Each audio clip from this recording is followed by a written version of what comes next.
दीवार पर टंगी सास। पंजाबी में कहावत है, सास चंगी होवे या ते दीवार ते टंगी होवे। संगीता की शादी भी एक ऐसे ही घर में होती है जहां उसकी सास दीवार पर टंगी होती है। ससुर और पति शादी के पहले दिन उसे सास के फोटो के सामने ले जाते हैं, जहां ससुर जी कहते हैं, बेटा बेटा संगीता, ये तुम्हारी सास थी, बहुत नेक और भली, लेकिन थोड़ी गुस्सैल थी। गुस्सा आने पर सब तहस नहस कर देती थी, पर अब ये इस दुनिया में नहीं है। हाँ संगीता, माँ होती तो तुम इनकी कोई बात टाल नहीं सकती थी, वरना तो माँ घर में भूचाल ले आती। संगीता मन में खुश होती है कि अच्छा है कि ऐसी औरत अब इस घर में नहीं है, लेकिन दिखावे के लिए वो जैसे ही सास की फोटो के सामने हाथ जोड़कर खड़ी होती है, ये क्या? सास उसे देखकर मुस्कुराने लगी। संगीता आंखों को मलकर एक बार फिर से देखती है, लेकिन फिर सास के चेहरे का भाव, भंगिमा यानी एक्सप्रेशन बिल्कुल बदले होते हैं। वो अपने पति और ससुर को कहती है, माँ की तस्वीर तो स्माइल कर रही है। ना ना बेटी, ये कैसे संभव है? जरूर तुम्हें कोई गलती हुई होगी, ऐसा कैसे हो सकता है? लगता है तुम शादी की सारी फॉर्मेलिटी करते करते थक गई हो, तुम्हें आराम की जरूरत है संगीता। खैर, सारे संगीता की बात को इग्नोर कर कमरे में चले जाते हैं। वैसे सास की फोटो पर एक्सप्रेशन एक के बाद एक बदलते ही रहते हैं। सुबह होती है, पति और ससुर को काम पर भेजकर संगीता कमरे की सफाई करने में लग जाती है कि तभी उसे आवाज आती है, टेबल ठीक से साफ करो। ऐसे भी कोई टेबल साफ करता है? इससे अच्छा तो ये गंदा ही था।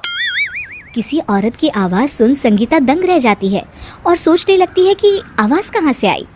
आवाज को नजरअंदाज कर वो फिर से अपना काम करना शुरू करती है, लेकिन इस बार तो आवाज बिल्कुल उसके कान के पास से आती है। मेरा घर है ये, जब तक मैं थी चमका कर रखती थी, हर एक चीज शीशे की तरह थी। तुम्हें तो ना सफाई आती है ना कुछ पता है। क्यों तुम्हें मेरे घर की जिम्मेदारी दे दी गई है? पता नहीं तुम में मेरे बेटे को क्या दिखाई दिया। मैं होती तो एक से बढ़कर एक लड़कियों की लाइन लगा देती। अब संगीता को समझने में देर नहीं लगी कि ये आवाज किसी और की नहीं बल्कि उसकी सास की है, जो दीवार पर टंगी है।